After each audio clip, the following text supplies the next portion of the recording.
வாசிங்க பார்க்கலாம். சங்கீதம் 138:3.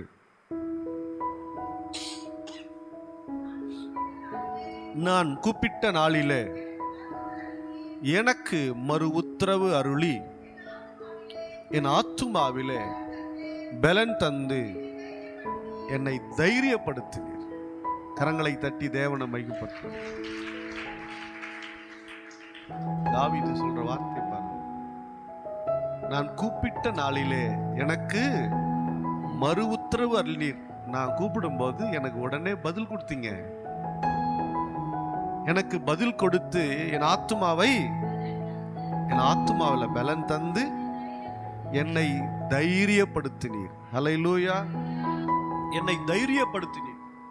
கவனிங்க, ஆத்துமாவிலே பலன் தந்து தைரியம். கர்த்தர் நம்முடைய தேவனுடைய சமூகத்தில் நாம ஜெபிக்கும் போது கர்த்தர் நமக்கு பதில் கொடுக்கிறார்.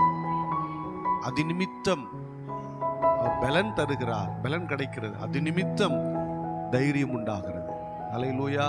அவருடைய வார்த்தை தான் நமக்கு பலன். சோர்ந்து போய் வந்திருப்போம், கலங்கி போய் வந்திருப்போம், தடுமாறி வந்திருப்போம்.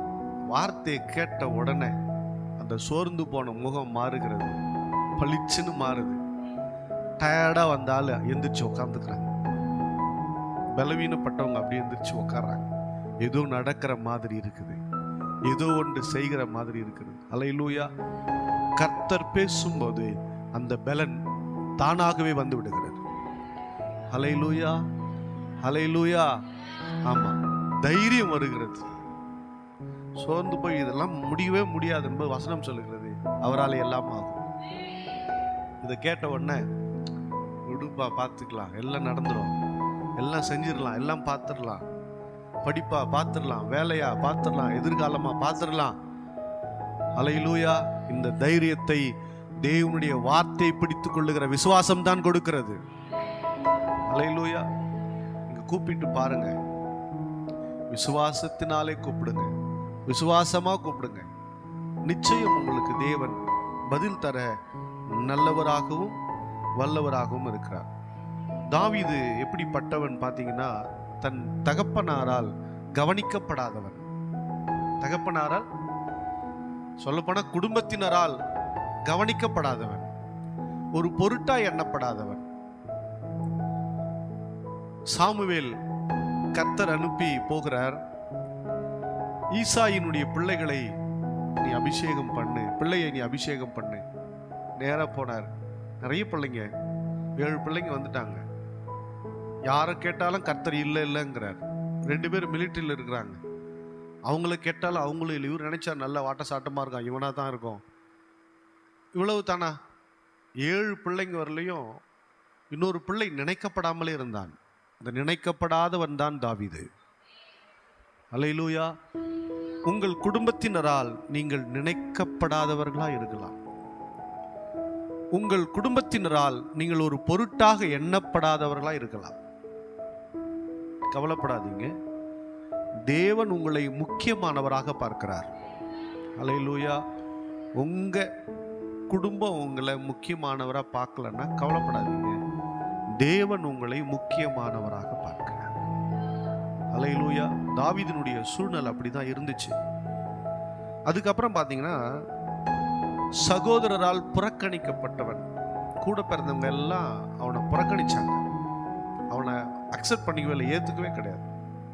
ஏன்னா கோலியாத் 40 நாளளவும் தினமும் காலையும் மாலையும் அவன் என்ன சொல்றான், யாருக்கு தைரியம் இருக்குதோ நீங்க என்ன பண்ணுங்க, என்கிட்ட யுத்தத்துக்கு வரணும், தனியாளா வாங்க, யார் என்னை ஜெயிக்கிறீங்களோ என் மக்களை ஜெயித்ததற்கு அடையாளம் இருக்கிறான். 40 நாள் குரல், காலையிலையும் மாலையிலையும். இதுல பாத்தீங்கன்னா தாவீது தன்னுடைய சகோதரருக்கு தின்பண்டங்களை கொண்டு போறான். கேட்கும்போது அவனுக்கு ரொம்ப வலிக்குது. அவ்வளோ பேர் இருக்கா, சவுல் ராஜா பலசாலி, இருக்கிற போர் வீரர்ல பார்க்க எல்லாரோட உயர்ந்தவன் அப்படின்னு சொல்லி வேதம் சொல்லுது. இஸ்ரவேல் மக்கள் எல்லாரோட உயர்ந்தவன். அப்போ நல்ல ஒரு ராஜ கம்பீரம் உடையவன் தான். ஆனா வெளியே வரல, உள்ள இருக்கான். இப்போ இவன் பேசும்போது தாவீது சொல்றான், இந்த பெலிஸ்தன் விருத்த சேதனம் இல்லாதவன் என் தேவனை எப்படி தூஷிக்கலாம், இப்படி பேசிட்டு இருக்கும்போது சகோதரன் ஒருத்தன் சொல்றான், டேய் உன் மண்டகனெல்லாம் எனக்கு தெரியும், உன்னுடைய அகங்காரம்லாம் எனக்கு தெரியும், நீ ரொம்ப ரொம்ப தான் பேசுற அப்படின்னு சொல்லி அவனை அசிங்கப்படுத்துறான். அந்த இடத்துல கனவீனப்படுத்துறான், அவனை புறக்கணிக்கிறான். உனக்கு இங்க என்ன வேலை, நீ எதுக்கு வந்தியோ அதை பார்த்துட்டு போ. அல்லேலூயா. எனக்கு அன்பானவர்களே, சில நேரம் புறக்கணிக்கப்படுதல் இருக்கும். இந்த புறக்கணிக்கப்படுதலை குறித்து நீங்கள் கவலைப்படாதிருங்கள். யார் உங்களை உதாசீனப்படுத்தினாலும் நீங்க என்ன பண்ணிடக்கூடாது, கவலைப்படாதீங்க. சகோதரர் புறக்கணிக்கப்பட்டவர். நிறைய இடங்களை நம்ம புறக்கணிப்பாங்க. நாங்க ஊழியத்திலேயே அதை பார்க்கிறோம். ஊழியத்தில் இருக்குங்களே அப்படியே புறக்கணிச்சிருவாங்க, நம்மளை தள்ளிட்டுருவாங்க, ஒரு பொருட்டா எடுத்துக்க மாட்டாங்க. ரொம்ப ஓவரா பண்றான், எங்களுக்கெல்லாம் தெரியாத நீ செஞ்சிருவியா, எங்களுக்கெல்லாம் தெரியாதெல்லாம் பண்ணிடுவியான்னு சொல்லுவாங்க. இது மாதிரி உறவினர் மத்தியில் இருக்கலாம். தேவனுடைய பிள்ளை, கவலைப்படாதே, உன்னைத்தான் கர்த்தர் தெரிந்திருக்கிறார். நோக்காக வெற்றி காத்து கொண்டு இருக்கிறது. உனக்காக கர்த்தர் வெற்றியை வைத்திருக்கிறார்.